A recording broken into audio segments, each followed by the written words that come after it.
My name is Minh-Thu. I'm graduating 2023 this spring with a major in electrical engineering and a concentration in renewable electric energy systems.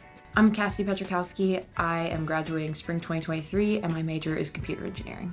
So I have been mainly involved with one club at State, the Embedded Machine Learning Club. I've been there pretty much since the beginning. First I served as the vice CFO, and this last year I've served as the CEO. And it's been probably one of the most rewarding experiences at State.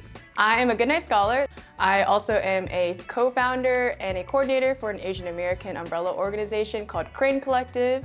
And I am a member of the Vietnamese Student Association at NC State, so I served as a family leader, a mentor, and a scriptwriter during my time there.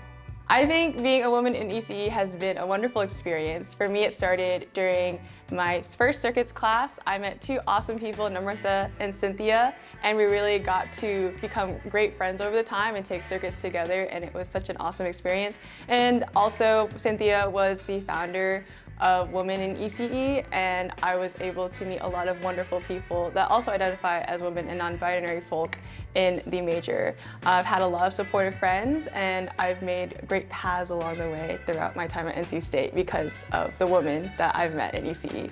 People talk a lot about how there's not a lot of women in engineering, but I will say at State, the one word I'd use to describe it is I felt supported. I didn't ever feel like if there was something I wanted to do, I couldn't do it. I always felt like the women, the professors, the boys around me all were like, hey, you can do this. It's been really cool seeing a lot of my professors be women identifying, and so it empowers me to pursue this career. I definitely could see myself in their positions when I get older, so I'm just very happy that a lot of them exist in our department today. For me, the biggest thing with being a woman in engineering is has someone else done it before? Not have they walked your specific path before, but it can be done. So when you see other women or women who came before you do it, you're like, it can be done, I can do it. I hope that it reminds girls as they're entering clubs that they can do it too, that they can be leading a group of people that may not all be even 50-50 split, same gender, that they can take on positions of power and make the changes that they want to make. My favorite experience would have to be this alternative service break trip. I went with Goodnight Scholars. It's called Mountains to Coast. We travel from the mountains to the coast of North Carolina. And while meeting other Goodnight Scholars and learning more about them, we also taught STEM to middle school children, and we also got to explore the wonders of North Carolina. Overall, it was a really rewarding experience, and it definitely re-energized me to make it through the last part of my junior year. As cliche as this sounds, and it didn't come from another woman, it came from my dad, actually, it would be to ask questions. Don't be afraid or ashamed to ask for help. I've asked so many questions that I thought were stupid, or I was like, I should already know this.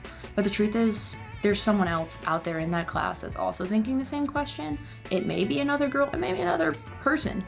My advice would be to really reach out to your community, whether it's even joining the Women in ECE group or just going on the Discord servers that we have and really interacting with the people around there. You're going to find your allies, you're going to find your women, your non-binary folk, and people that support you, but you really got to make that first step. And I also would recommend for them to reach out to professors, especially women aligning professors, that definitely will reinvigorate your passion to pursue a career in ECE, but also it will make you feel a lot more at home. At the end of the day, you're in charge of where you go, so you should never let the fear of asking or being seen as not knowing enough stop you.